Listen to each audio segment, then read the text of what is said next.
Actually stop. We're not going this episode. We're stopping this We're episode. stopping. You can press stop. Stop the presses. I didn't make any of the terrible puns when I was telling people about the show. Who's Wombat? I don't know who that is. I don't know who that is. I thought it was Isis because it sounds like Isis, but I'm not sure. Fair enough. Yeah.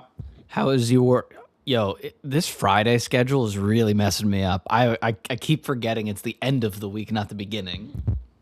Like, how is it messing you up? Like, you're forgetting the entire show altogether? Kind of. I like forget that we have a show, and then on Friday I'm like, oh, we got a show, and then I'm like, okay, it's the show starting the week, but in fact it is the end of the week. Although I guess you could do in your head Friday to Fridays. Have you ever had a schedule like that? Like a shift work kind of schedule? Like or like a work schedule where you didn't have a normal Monday to Friday. When we worked in the lab, there was not much of a weekend, but I don't think that's exactly what you mean. No, I'm not talking about just grinding in perpetuity. Yeah. Although that is its own special kind of temporal displacement. Yes. And then real Isis is here, and Gwen as well. Thanks for joining us. Woo. We were wondering who website Wombat is, and then I made the erroneous assumption that it's Isis, but maybe you just switched accounts. I don't know. We'll figure it out. But so you haven't had this. You haven't had a schedule where you're like, okay, I work Monday to Tuesday, and then your weekend is during the week. I think when I didn't have a full-time work, that's how I felt. That's just being unemployed. Although it kind of counts. I find it really, I don't know what this says about me, but I love having an off schedule. There's a lot of benefits, right? Because then when you go to a grocery store, there's like no line. There's nobody there. Yeah. So the closest thing that I had to that, I mean, like during the summer, I had I still only work Saturday, Sunday at the Steak and Shake restaurant because I did work during the week, like for the first few weeks, and then I didn't make that much more during the week. So I was like, well, why would I work during the week if it's only gonna earn me an extra, I don't know, $100 for 2-3 days of work, just because of the nature of tip $2.13 an hour labor. But so when so I worked on Saturday, Sunday, which meant during the week I was just a hooligan kid doing whatever. But in the Army, when I was deployed, part of my deployment was in Camp Buehring, Kuwait, and we did what's called services on our vehicles in like a big 2-month chunk. And it's so hot in Kuwait that we went on reverse cycle. And so it wasn't that I worked, Saturday to Wednesday and had 2 days off. It was we worked. We worked every day because we were deployed, but we worked from like 6 p.m. to 6 or 9 a.m. and then slept during the 120-degree day. Oh, like a shift. Yeah, doing third shift essentially, and I cannot express to you how liminal it is to be in a desert where there's no geographical features, working exclusively at night, and just kind of like living this transition where as you get closer to the end of your workday, the earth is heating up into this like Arabian desert temperature. It's honestly crazy to think about. You were a little mole person. Very much so. Yeah. All right, looks like we got Sam, we got Tori, and then Ronan. Thanks for dropping in.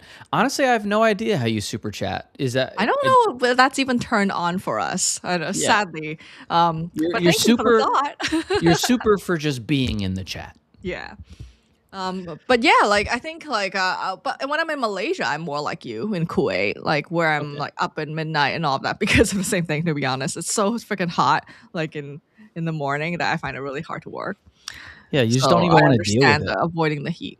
You turn into like a cat. And you're just like, that's what cats do. They just all the time. I feel like they're also really good about being up at all hours. So I'm like, is that true? Yeah. Tori, I feel like I try to turn on everything that we have though. I think you have to have like a minimum number of subscribers and watch hours to enable some of the monetization or something. Yeah, we got a skill issue. We're Yeah, we're we have a not skill issue.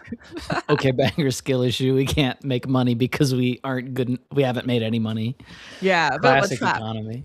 Yeah, but like I think you should we have a coffee link? I'm trying to think what's the other like panhandling thing that we could do. Please, sir. Please, The sir, may I have some more? let me let Um, me let me make another note. I'll put it on my unfuck lighting notepad. okay, thank you. Cameron's the note taker today.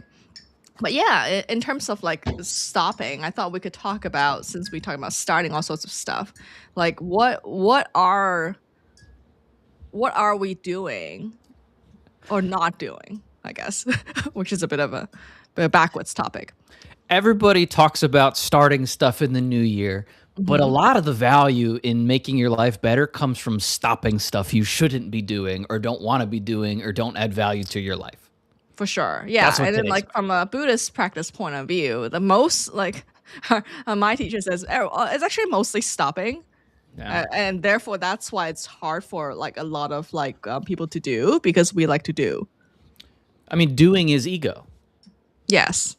Like Exactly. hardcore. Like it just fundamentally, if you're very high agency, there's an embedded amount of ego that you can change your situation that I think some Mhm. people, perhaps chaplains, would say is not fundamentally possible.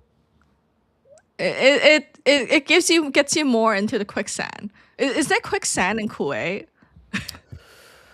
I mean, a lot of the sand moves pretty fast when it gets windy, but I don't think quicksand in the Indiana Jones sense. Sam.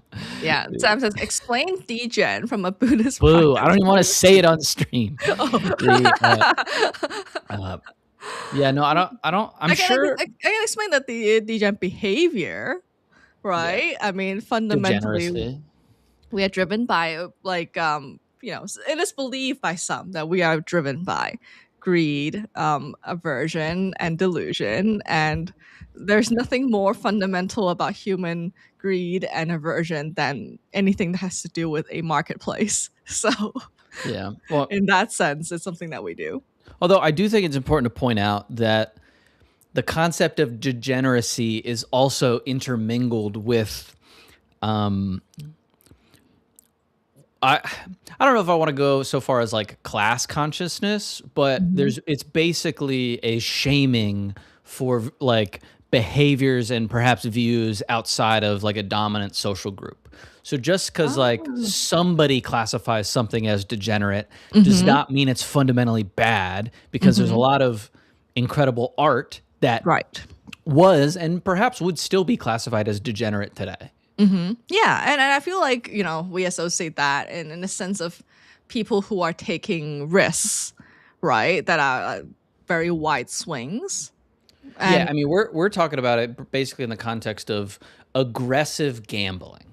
right, which is utilitarian if you are in an economical situation where there are very few options and opportunities. So I think it's a very rational thing, Yeah. for some people to do. Given the way our society is, unevenly distributing wealth. Yeah, there's like the 12-way parlay makes sense in some situations, even if it Mhm. doesn't make like raw economic sense, if that makes Exactly, sense. exactly. How I think, however, the sad part is people not realizing that statistically they are highly unfavored. But I Yeah. guess that's the part Well, I don't really get. well, Like, okay, so there's like an internal thing of your personal discount rate for like mhm, what's important to you. Because while every consumer technically has access to the same, like a dollar is a dollar is a dollar, mhm, an incremental dollar for a person, like for someone that doesn't have much capital, and an mhm, incremental dollar for someone that does have a lot of capital, like means mhm, something different. And so, like when you look at gambling, you know, there's somebody that might risk, their last $10 to maybe make $1,000, because $1,000 might change their life, mhm. even if the chance of that happening is extremely low. And so it's like this weird personal economic math that everybody's kind of making on a day-to-day basis because of the way we've structured everything in the world. Totally. I think the Yikes. unfair part to me that I really don't understand is the SEC accredited investor cutoff, right? I mean, okay, sorry, continue. Like my understanding is that there is like a certain level, a tier, a class of Yep. investing that you can do, but it requires you to have a very high net worth.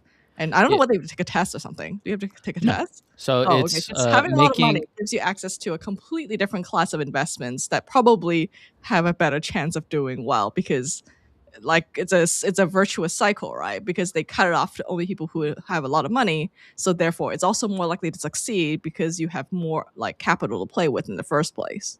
Yeah, I mean, like there's some nuances in it, but it's basically, and there's multiple classes actually. And so if you have a net worth that doesn't include your house, I believe, of over $1 million, or you made 200K as a household, like Mhm. maybe 250K as a household in the past year or like 3 years, something like that, you are legally allowed to invest in certain vehicles that other people are not allowed to invest in. Mhm. My understanding is it's a very blunt tool to save people from investing in garbage penny stocks. Yeah, but that doesn't make sense anymore. Is No, it's no, garbage. it doesn't. But we're relying on tests from the 30s, Right. you And you know? can like meme coins are the penny stocks. So Yeah. But in the sense of stopping things, uh-huh. fortunately, neither of us have a crippling gambling addiction yet. The although I guess you could argue scrolling on our phone is a gambling addiction. Yeah, which is so sad because there's Yeah. not even any money in that. It's dopamine gambling at its like purest. Right, right. And Gwyn is right. $1,000 doesn't really go that far anymore. Mhm. That's like that's like a couple weeks of eating Taco Bell, Right, right. unfortunately. Yeah, I like how Ronan Wing is like, "I'm degenerate and proud," watery eyes emoji. The- And Isis is says 25,000 as I recall in the US for day trading. Oh, I didn't know that there's different cutoffs of different types. Oh, maybe there it's for like so the accredited investor I think is for more buying non-publicly traded assets, Mhm. day trading, perhaps having access to specific broker dealers. Mhm. Might be you have some amount of assets, probably collateral, especially if you're doing derivatives. But Kristen, what are you stopping this year? Wait, I want to remember I was only allowed to have I'm stopping having multiple intentions. Okay, so what's your one intention then? So Being you can't stop anything. If you're doing anything productive, you can't stop anything. If I'm doing anything productive, I can't stop anything. No, I can stop desires, right? Like desires don't really show up. Like it's not like a thing, right? But it's a thing Okay. I want. So like of course I can be like, oh, I want to add on to the intention of being chill, right? It's like the temptation is like, oh, I Yeah. want to be chill as so that I can be successful or whatever it is. Yeah. Yeah. Yeah. You know what I mean? It's like not adding that second order wish on top of your first wish is what I'm stopping. Okay.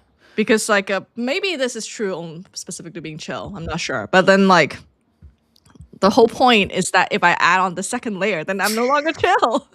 It's a trap. Yeah.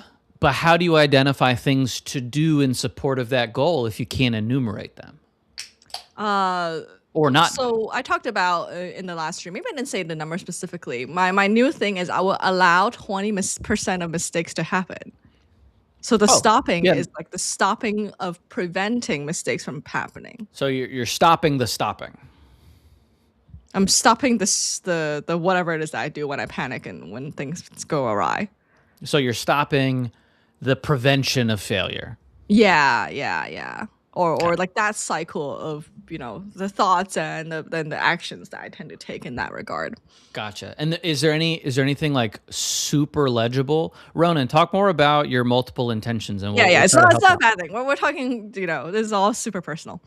The like we're just kind of intentional yapping, but the okay. So wait, do you have anything legible that you're doing though? Because like obviously that's pretty fuzzy. You Mhm. know what it means Yu Hong probably knows what it means, but make it legible for me.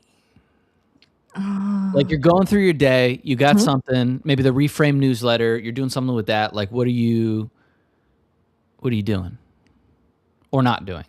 Or are you just not thinking about it at all and you're doing I everything think, like, for example, live? if I make a mistake in that newsletter before, I would, like, be like, "Oh, no, like, it's gonna give away the fact that I use LLMs to generate it," like, because I left in something that the LM told me, which has happened before, where it would be like, "There was no FDA announcement today." I Yeah, left yeah, yeah. in the newsletter. But and then I would, like, freak out about fixing it. But now I do, like, I might fix it on web or something, but I'll be like, "Oh, well, like, that is part of the thing." Like, I'm trying to not think of it as like, "Oh, the system works great if it's 100% accurate all the time." I think Mhm. of it as the system works great if, like, it works 80% of the time. Yeah, I You mean, know what I mean? It's just like that little adjustment for me. got it. So you're trying to approach your life and tasks with an attitude that good enough is good enough. Or, like, in a way, it's like if it's good enough at 80%, it's actually better than 100% because it's more robust. Wait, say more about that. I don't know if I agree with that. Like, if it sort of like almost like an MVP sort of thinking, like Mhm. if it's good enough at 80%, that and people still find value in it. No, no, of course this is still something I'm assessing. Then and put that much effort and it still kind of works. Then it's actually better because if I have to grind myself to 100% every time for it to be a good thing, then it's not sustainable for me in the first place. Oh, okay. So it's a better return on your energy to be Hmm. making things at the 80% of what you wish they would be as opposed to only putting out 100% things. Yeah, and even on a Yeah, that makes sense. systems level, right? Like when you build like a machinery or whatever, like you need to build in tolerance. Yeah, Like yeah, a yeah. bridge that has the gap for expanding is sort of like that. If it's so brittle, like if we build a system that has some critical API, if that doesn't work, then the whole thing breaks. Then it's sort of like not that great of a system. I think that's mixing metaphors a little bit. Ah, Because so precise. like I'm so like chill. I'll allow my metaphor mistake. fair enough, fair enough. If that's in there and but you just know that I love getting sucked up into definitional disputes. Hmm. It's unbelievably satisfying to play around with definitions Hmm. because I think I know that it's not possible to define everything so everything's clear, but I would like that to be true sometimes. Yes, and for those of you who are not part of the OK Banger Discord, that's where you can really get into deep questions like Yeah, we're fighting about whether soup and AI stew replacing today. workers is a good thing, especially when it comes to fast food checkout, or the difference between soups, sauces, and stews. Yeah. For So those who are pedantic and love yeah. definitions. I like how Ethan's always like, It's "There's a Discord." the Link in okay. the description. So I actually, Issa, I don't think that's true. I don't think clean is fragile. What? I think complex is fragile. Mm. Like simple is, I mean, if we want to throw back 15 years, we can say simple is usually more anti-fragile. Hmm. But I think the point that you're trying to get at is there's a return on effort aspect to everything that you do, which I actually really feel viscerally this year, which I'll probably get into later. Hmm. There's a return on effort. There is a quality to the thing that you think will exist if you work on it more, but odds are if it's not your domain of expertise, it's very hard to know that you're actually going to make it better by working on it another 20 hours. Hmm. And then there's well, we'll call it positioning aspect of it, but like positioning over time, where if you do all of this work to over specialize something before you have the right information, you end up having to undo all of that work as opposed to putting out enough and then listening to what the universe is telling you and then improving it in the direction of good information as opposed to the information in your head. So, elaborate more on the thing that you want to share in a bit, the ROI thing. Okay. So on that, we're aging. We're What? not. I mean, we just are. Every day we're aging. Every day the worm, like the time worm of your existence, moves towards its terminal point. I found a poem. I posted it in the Discord by a guy named Donald Justice, titled "Men at 40." Oh yeah. Yeah, and so it's a beautiful poem. It's very tender, which I'm kind of thinking about in the context of raising a son and masculinity and just being a dude in America right now. And the poem itself is a reflection on turning 40, but it's really like sitting in the idea that as you live your life, some doors close, and it's usually good to be involved in the intentional closing of the door, because otherwise you just look behind you and all of these doors are closed and you didn't realize it. But at the same time of closing doors, you learn or discover a sense that the things that you thought were solid are actually not solid. And then I think that's really what aging well means, is accepting the fact that everything you want to be solid in your life, like definitions, isn't as solid as you want it to be, or it's only going to be solid for a period of time. And so he's reflecting on these doors closing, or he's closing these doors. He's sitting in this, he calls it like sitting on the deck of a ship of your life.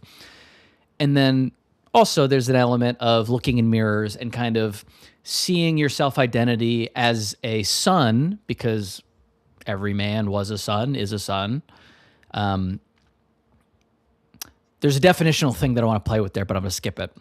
But at some point you have a father, and then eventually maybe you become a father, and you're this mix of these identities where you still feel like the son or the kid, and I think that's like universal, but you also start to see the parts of your parents in yourself that you maybe didn't reflect on as much, and maybe you like that, and maybe you don't. And so he like the whole poem is just sitting in this feeling of we all kind of live in this liminal identity space, sometimes more intense, sometimes less intense. And so that's like what I'm trying to sit in right now. Yeah. Do we want to read the poem out loud so that people know what we're talking about? Oh, I'll throw it up. I don't want to read it out loud. Oh. Well, it doesn't make sense with those of us who are watching on a podcast. Is that the issue? Fine. Let me throw it up and I'll read it. In the meantime, Tori, I'm so sorry that you hurt your neck while you're opening a window. That has totally happened to me. The Quasimodo metaphor.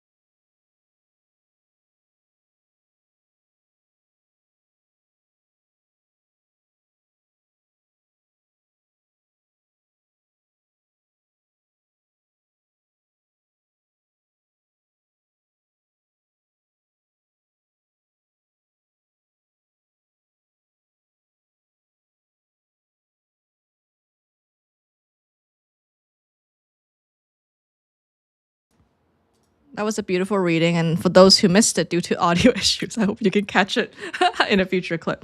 Wait, did it cut out? I think only for some people it cut out, but not everybody. Yeah. I think it's always tricky when we try to switch the screens, but we're back. Oh, got it, because I removed myself from the scene. Ah, man, that's annoying. Lost video and audio.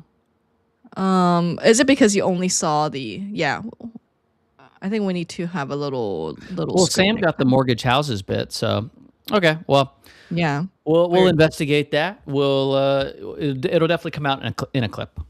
Yes. But so so that I've been sitting in that, and it kind of leads into all of the list of the things that I'm stopping this year or trying to stop. Oh, what is the list of things you're stopping? All right, so I think I'm going to stop exercising. I'm pretty tired. I'm going to stop sleeping too. It's pretty boring. I'm definitely going to stop shaving because I think I got pretty good Civil War general genetics, and so I'm going to let that grow out and see how big of a neck beard I can get. I'm probably going to stop crying too. I think I was sad enough last year, so I'm just not going to be sad this year. And then I'm going to stop listening to people because that's also pretty boring, like sleep. And then I'm going to stop laboring. I'm just going to manifest from here on out. Like, I think that's what I'm stopping this year. Is this reverse psychology to yourself? Well, I No, can that's say not my stop real list. sleeping is not much of a choice since you have a little baby. I heard reduces sleep quality. Yeah. No, I mean, honestly, Teddy's a great sleeper. So it's Oh. all that was all a bit. But Mhm. I'm annoyed about the video thing. But no, so my real list, well, some of those actually do feel like Mhm. the shaving thing would be pretty funny to see how big of a neck beard I could get. I bet that would be a good TikTok account is I'm not shaving until I look like a Civil War general, I think would hit as like the bitification of an account. I don't think it's what I want to do, but I think I want to see someone do it. That would hit. Yeah, no, I might stop listening. I'm stop listening to certain things. No, I'm pretty good. So my real list. Okay, there is multiple. So how do you want this? You want a shotgun blast or you want to go one by one? How long is this list? Kristen, I'm being reflective. It is 6 things, maybe Okay, 7 okay. if I come up with another one. You read them all out loud first. Okay, hold on. Gwen, Order of the Years, Discipline. Gwen the nun. Very good. More an hour of silence in the morning is sick. That I is love pretty that. sick. I cannot be silent with Teddy. 'Cause I just can't. I gotta. Good morning, and but okay. So my real list, the big one that I want to stop doing is I think I need to stop grinding. Oh, okay. Yeah. Yeah, I agree. Like so it is ingrained in me Mhm. that quitting is bad. Mhm. And for most of my life, most of my problems could be solved, or at least have the appearance of being solved, by adding more effort and hours and just like focus on them. Mhm. And so, for something that, I haven't figured out by hour 2, if I just keep banging at it for another 8 hours, it's going to get done, even if I do 80% in 2 hours and then 20% in the next 8 hours. Mhm. And, part of it kind of resonates with what you're saying about putting out the 80% thing, because there is a bit of perfectionism in there. But some of it is just like straight up, even getting to the 80% takes a grind on some days, which is the hard part. So what are you gonna do differently to stop yourself from grinding? That's probably So, a stupid story to tell you about grinding. well, okay. So like it's an army problem Uh-huh. because you just keep, you have 20 miles to go. The only way to get through the 20 miles is by walking 20 miles. And so like you just keep going. And that's my attitude towards everything. And so if Mhm. I sit down and it's been an hour and I haven't, coded the thing that I wanted to code, it's usually not because I'm not actively working on it. It's usually because I start working on it and then I see something else and then I see something else and I like end up in this loop of categorizing or organizing instead of doing. Mhm. And the way that I think I'm going to solve that is just by removing myself from the situation when I go into these grinding loops. Like physically, like not being Yes. in that space? Yeah. It feels wasteful to take a walk when there's work to be done, or at least it feels Mm. wasteful in my heart. But I Mhm. think in the grand scheme of doing productive, creative work, it's not. And this isn't like a big revelation that I think that I've had. It's just I really want to refuse to believe that it's as simple as going for a walk. Wow. And it's not. It's not. But We've all gone sometimes it through is. this phase of going, no, I can't be going for a walk.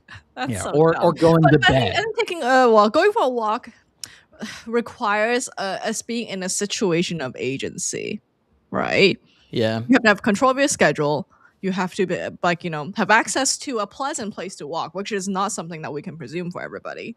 So Yeah. I feel like that's the other problem with this like advice of like just go take a walk and then not like Yeah. recognizing that not everyone can do that. Yeah, I mean, to be clear, going for a walk is a fill-in action for be out of the space in front of your magic screen that is the cause of all of your evil problems. Mm-hmm.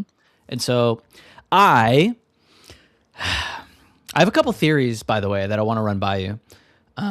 But so I bought an espresso machine. Oh, yeah. Well, I have once. But I didn't go full coffee guy. I wanted to. I think Nespresso is very squarely premium mediocre. Okay. So here's what I did. As someone who owns one. So I really like cortados. I don't know why. Like out of all of the coffee drinks, cortado is the one that I'm like, if I can get it, I'm gonna get it because a lot of coffee shops don't do it. Yeah. And so I think lattes too much milk. Gibraltar is the same thing. What was that? Oh, it's also called Gibraltar in some coffee places. Oh, true. That makes sense. I didn't even think about that.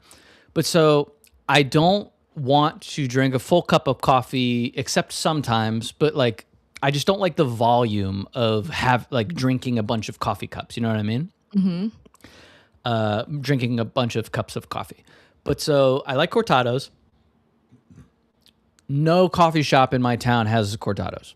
It's not to stereotype your area. Yeah, it just doesn't. It's very Dunkin' forward. Yeah, it's very Dunkin' chic. There's some other mom and pop coffee shops that all everybody drinks up here is iced coffee with chemical syrup. Mm-hmm. It's fine. I like that every once in a while. I don't want it all the time or most of the time. I just want a little cortado to get me in my, in my fruity little writer mood. You know what I mean? Like it's just like the right it's like the right vibe for the stuff that I want to do, like code or writing or whatever. Mm-hmm. But so that means I got to get one with a milk frother. Mm-hmm. And like I'm not a coffee dude. I like the lore of coffee stuff because it's like part chemistry, it's part gear. It's like a perfect hobby to just get lost in buying a bunch of like gear. Mm-hmm. You know what I mean? And so my theory actually is coffee dudes would be gun guys if they were raised in a different socioeconomic environment. Does that make sense? Mm-hmm. Like it's the exact same. Oh, I'm going to tweak this to get my sight to the this percent more accurate with the windage. Like it's the same. Yeah. My friends and I call it futzing. Yeah, futzing. It's like a perfect futzing hobby. That's a good. But anyway, I don't want to spend $800 on a goddamn coffee setup. Right. And so I was like, I talked to my yeah. Do you have the kind with the boob pod? Or the little pod. Oh, the Virtuo versus the Classic? Yeah. So I bought the Classic because they're better for the I think okay, so my partner, he's a coffee dude. He's like deep. Mm-hmm. He's deep.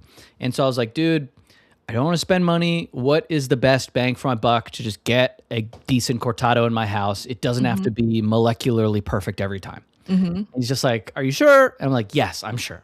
And so, he recommended the Nespresso with milk frother, sent me a deal. I was very excited. It was 50% off, but only in Canada.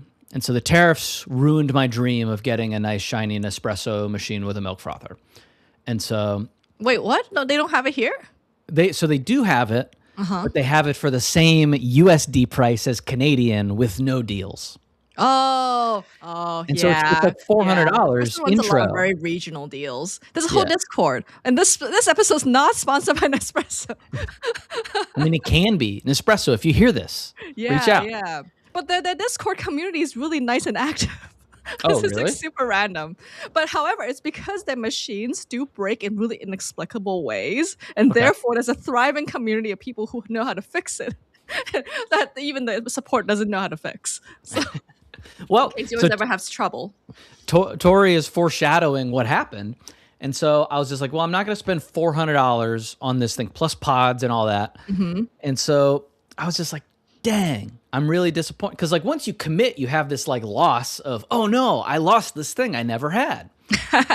And so I just went on eBay and just Mhm. trolled around and I found one for $80. Oh, And that's a so really I'm good deal. hoping it's not a scam. And so, Nah, it's not a scam. I'll get that. I got the nice little aesthetic Gibraltar glasses.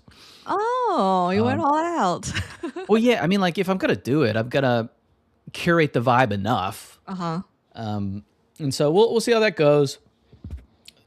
I can already feel the gravitational pull of optimizing it, and so I'm trying to just be like, hey, just make a cortado.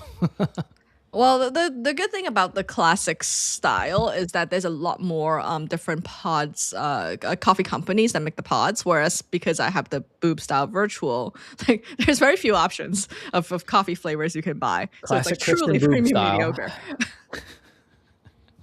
mediocre. So my coffee guy partner, he said that they made that because Americans drink normal coffee, and then the espresso machines just don't do that. Oh yeah, exactly. Yeah, Tori says vinegar clears out hard water that's usually on old machine needs a good cleaning. Yes. However, I had an older one that I also bought used. And it just wouldn't go in all sorts of ways. And you have to. There's only one button, so it's almost like the up down A/B start situation to fix it. Yeah. But they were really good about sending me a completely new one. So Oh, cool. the warranty is pretty good. Again, we're not sponsored by Nespresso. What the heck? I'm praising them too much. The coffee company that will not be named. Yes. Okay, But but yeah, so so you're stop. But what are you stopping in relation? Like, like when I have the awareness that I'm grinding on something, I'm stopping that action. Like as if you walk out in front of a bus and get hit by the bus. But by getting the Nespresso, what are you stopping?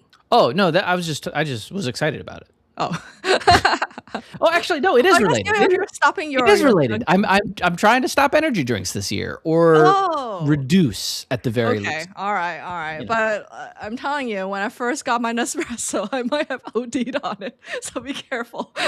Yeah. So what I'm trying to do is a 1-for-1 swap. Okay. I'm just trying to take the very grug-brained approach, of replace energy drink with a cortado and reduce the amount of overall ingredients I'm consuming, just simplifying the amount, like the quantity of different substances I'm putting in my body. Oh man, everyone, you gotta short the stock of whoever makes Celsius.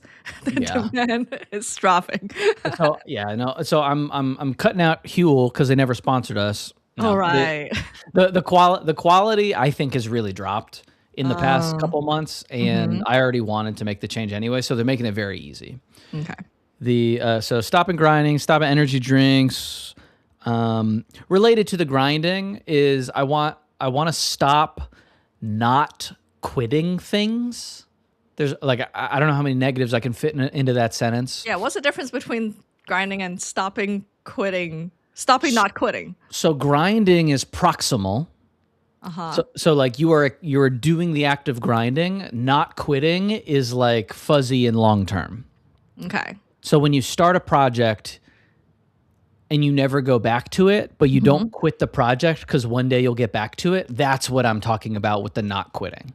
Oh, okay. So like an open loop. Yeah. And It's like a dormant. broad open. Did you get a haircut?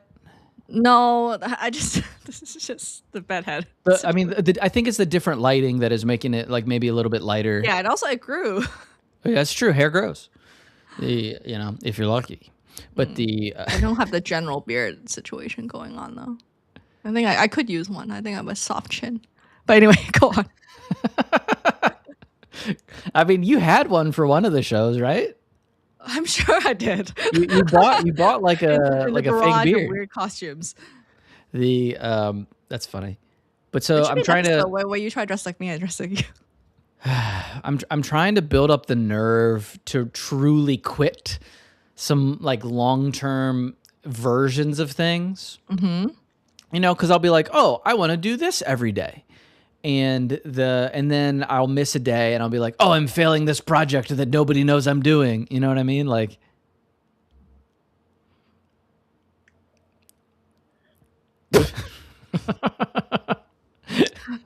Like, so, I mean, I totally feel you on that. Like, as someone who also has some dormant projects right now. I think that is a bit of a trap because it's sort of like there's a reason why it's not a priority, and if yeah, I'm unwilling and unable to morph the shape of the project, then the chances of it getting done just like decreases. I've heard this like trick before that does work sometimes if I'm willing to do it, which is like for every like time you procrastinate on something, you have yeah, to cut the size of that project in yeah. half into infinitesimally until you actually do the thing. Yeah. And I don't know whether that's like a discipline problem or like, it's kind of a self-gaslighting problem because I think I was better at grinding when I could trick myself that it was helping. And so now I'm self-aware enough to know that, hey, I'm going to need to do 8 hours at this capacity of productivity in order to do this thing. And so I'm in hour like 2 of grinding and being like, I know there's another 6 hours of this and perhaps there's a better way to do it. So I should probably just quit. But I have this like tension. I don't know. I got to figure out what Tori, the clarity issue is an issue where like I struggle with being honest with myself about how much work something is going to take. Like I kind of have a little bit of like the inherent time blindness, but I also can rationally think through things and be like, hey, it's going to take X amount of like tries to do this, but maybe it'll work. Like it's like that meme where it's like, hey, it's crazy that all these people got punished by the gods for their hubris, but it's definitely going to work out for me. Like it's like that type of situation in my brain. Arrested Development, Yeah. Tobias meme. Well, I feel like for you specifically, what I've observed is that you are definitely in this trap because related to the dopamine and gambling, like it does work out for you every once in a while. Yeah. Like that's why you're extra trapped in this because like you have a higher probability than most. Whereas for people like me, it just never works. So I'm not addicted to this particular style of doing it. I wouldn't say never works, but Yeah, it's like much lower. I've observed you have like an insane like amazing accomplishment probability. So the the trap of being good. you know what really fucks me up? I had a very good friend when I was younger, a girl named Katie, and she lived up the street from me. Very, very nice person. She in a happy life right now. I'm very happy for her, but we fell out of touch. We used to, like couch co-op, play Gears of War type neighborhood friends. And one day she told me, I don't know how to say this without sounding weird, but she's like, Cameron, I don't get why you're so good at so many things. And I was just like, it's like a barnacle on my identity of when I'm not good at things. I'm like, oh, I'm not me anymore in some ways. And I'm not saying this is her fault because I've been told this, not versions of it have been ingrained in me that like being good is part of being me. And it's like a compulsion in some ways, right? Where I'm like torturing myself about being good at some stuff. And so maybe there's an element of that too, where like it's anytime I quit something, it's an identity crisis. Yeah. Yeah, competence is a very dangerous identity to have. Yeah. Because, I mean, fundamentally, you can't hold on to it forever. Right. And I think the other trap is that probably you and I enjoy learning new things. Yeah. So then It's how like, we I can feel the resolve most that? joyful when I'm learning something new, which is, like, Right, right. fundamentally at Or odds at the being other, good the at stuff. opposite thing is that I get bored really easily when I'm good at it too. So Yeah, like, you wanna live in this sweet spot of, "Hey, I'm good enough at this thing, but there's always new challenges that are, like, yeah. interesting and unique, but also I never fail so bad that I'm embarrassed about it." Like, Mhm. but also people respect it because they think I worked hard at it. Right, right. I feel like maybe I can trick myself by saying that I need to like really succeed at spectacularly failing. You know? Yeah. I mean, I got plenty of substances I can recommend if you wanna spectacularly fail. The, it may b there's an essay about toxic ikigai somewhere. Oh, there is. No, Oh, no, no, that is a great topic. like, that's a catchy tagline. Let me write that Yeah, one yeah. down. Maybe that can be our next episode word, ikigai, and dissecting it because Ikigai, we it's just one of look the at most co-opted terms ever. I mean, we do an ikigai podcast, but it's actually just us reacting to people getting filmed in public secretly. Yikes. That's a, that's a joke. I don't know if anyone's gonna hear the homonyms, but the okay. So I'm trying to quit things, trying to stop grinding. I'm trying to. Oh, this is a weird one. I'm trying to stop tensing my core. So I've hit lifting plateaus in the past like 5 years that I've never experienced in my life in ways that I haven't really experienced before, and I've been very confused by it because I thought it was a rest thing. I thought it was a burnout thing. I thought it was like all Mhm. these different things, and I did some digging about specific ways I was failing, and I realized that on a lot of my lifts, I was failing because my mid back was locking up, like in a very specific way. Mhm.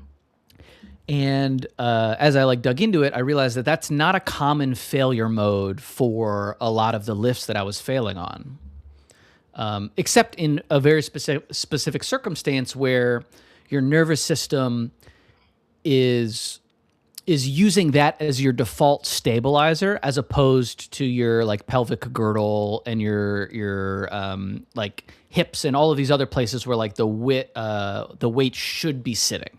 Mhm. And so anyway, just looking at it, like my default state is a tense upper core and like spinal column. And I think the reason is because I've had back injuries before. So you're always like bracing to some degree. Yes, exactly. Where I kind of learned because like this is just my normal life, so I didn't realize that my body was doing something that wasn't like the normal pattern. But since Isn't that a common like military posture thing to do as well? Like so that's what I discovered. oh. It's like pretty common in military, that kind of environment where you're like supposed to be standing up straight and solid. Like when you're rucking with large weights on your back, your default tense because that stops you from getting these kind of like overextension tilt injuries. Mhm. But the consequence is you train your nervous system that tense is safe, when in fact like loose with opportunistic tensing is actually safer. And so it's more efficient. And so like every time I've been getting near PRs on any lifts, it like I just full collapse in a mode that isn't like, oh, I'm almost failing this rep. I'm like, I'm fine. Full catastrophic failure. Wow. And so Isis, the prescription for this is not strengthening my like stabilization muscles. It's in fact the opposite. It is teaching my nervous system that relaxed is safe. Because you are supposed to brace. That's deep. Yeah. And so like it's completely screwing with me. And so at specific points during high pressure points of the lift, you are supposed to have that, column, like that strong column. Mhm. But if you have that as your default state, so like I would find that if I would like reach for something, my Mhm. back would tense up because it's like, oh, we're doing an asymmetric movement with one hand, so you need Mhm. to like stabilize. Right. No, like if you do that, then you can't actually build the default stabilization that is healthiest for you. Mhm. And it has cascading effects in terms of flexibility, and you essentially become a hinge instead of a ball and socket joint with your hip, Mhm. which is bad. And so like it's tricky because you can't consciously be like, oh, I'm tensing, let me loosen up, because then you're just being hypervigilant the other way. Right. And so you're still teaching your nervous system that hypervigilance is the answer. Mhm.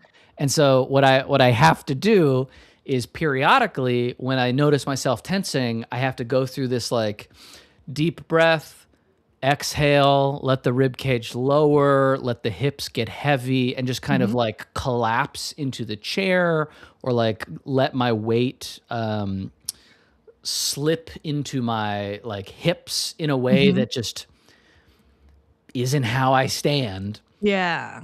And so I'm like in this crazy, I want to have this ego do fix fix fix go to rehab, but it's in fact just figuring out what safety is by default for my nervous system. Yeah. It's insane, and That's I'm so very fucking deep. frustrated. And all the Well, I'm so glad you made this discovery. I think that means you're 90% there, like yeah, recognizing it and like doing what you need to do to develop that as a practice. yeah, I mean it is a practice. Practice is a good word for it, because you're not Mhm. practicing, it is a practice of accepting that relaxed is safe. Yeah.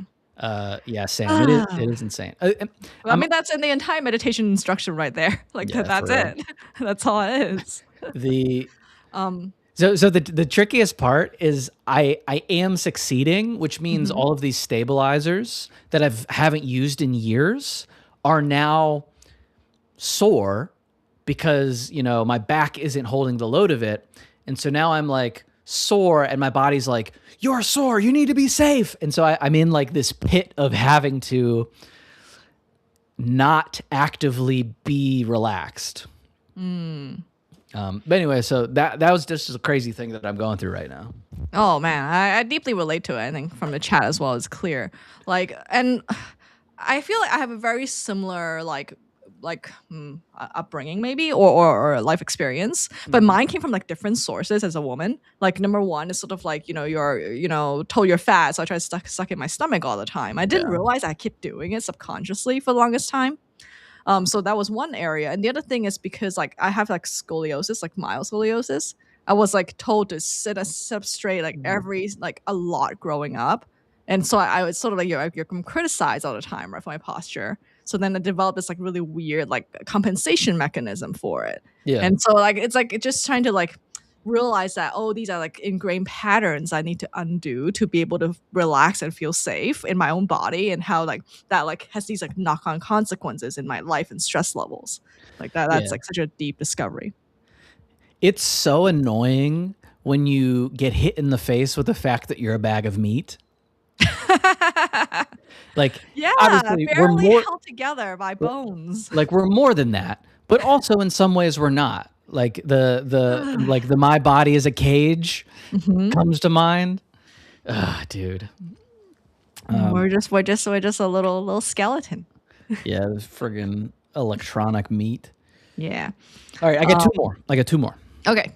Okay, so the first one is I got to stop keeping my phone on me. I took that great break from social media over Christmas, Yeah. and I got back to work, and I've absolutely slipped into self-soothing with algorithms again, and Oh. that's bad. The That's like it just okay. doesn't work. The it's a doom spiral. Okay, so here's my actual problem. Full off works, but full off, but also I need to post stuff doesn't work. Yeah, right? And because especially as like, I'm trying to make videos and stuff, if you're not participating in these platforms like by scrolling, a lot of the times they'll like think you're a bot. And so I have to figure out how to scroll for 20 minutes a day on my TikTok so that it knows that I'm a human, but also not get sucked into Is that how it truly works though? according to all of the, the evil scammer types that I see out there, like, yes, you have to activate these accounts and warm them up.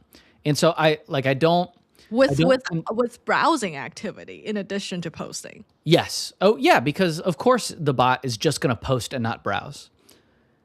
Well, that's stupid because you can totally make game and make a bot browse as well. We can make a little like the dipping water bird, but instead it's like a little stick Yeah. I mean, that scrolls but, for you. but like that's the story of all anti-bot tools is it's like move, counter move.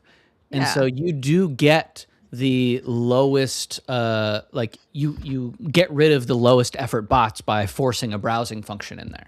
Yeah. I mean, but anyway, go continue. But anyway, so like so I'm trying to figure that out because I do see that as working as like a mechanism, just because I know how devs think. I think it's just kind of like probably locking my phone up most of the time and then having designated, okay, this is the functionally what I'm supposed to do. Okay, so I was doom scrolling last night, but so don't feel bad. But like I saw this app, and an ad again, not sponsored, but it's an ad for an app where you have to beg your friend for time to scroll, where you somehow have screen controls with your friend or something. And I That's thought in my funny. head, oh my god, this is so terrible. I would hate that. I mean, we should do that with each other and just publish all of our Because chats they're about like it. allocating it just like so weird as a dynamic. Is it a sex thing? I can be right. Like it's like I don't know. I just think it's like too much for me. But I totally did think of you when I saw it. Yeah, So that's sad. funny. I do think I don't know. That's like the trick of being very high locus of control because you're like, oh, I can handle my addiction to this algorithm, but like the content is better at weaponizing dopamine than it's ever been in the history of anything. And so, I don't know. I'm still figuring that out, but it's probably going to be a pretty blunt, oh, my phone is in a lockbox for most of the time. Yeah. Well, what has helped me like substantially decrease though is getting a projector. Like there's something like really ironic about this, but like the cure to short form content is actually long form content for me because the projector UI is so hard to use. If I set something, like it's really hard for me to switch to another thing. So I set it to like outdoor boards or something really long form, and then I'm asleep like before it even ends. So the solution isn't a projector. The solution is friction. Yeah, but it's like so like also not cold turkey, right? Like I'm still watching something that I find like entertaining, and like helps me with relaxation by taking mind off things, Yeah. and but yeah, like the switch from short form to long form with like friction of changing anything has helped a lot. Yeah, I Like, mean, I my can buy problem, that projector is $60. like my problem, like I like long form more than short form, Hmm. but I'm also susceptible to drugs.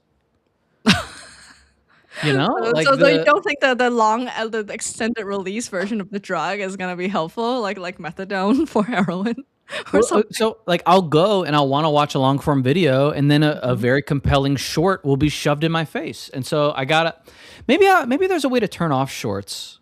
You can do it through an extension on Chrome to block everything, but on the phone, that's the trap. Is that unless you use some sort of side-loaded version of YouTube, which might exist for iPhone, not sure.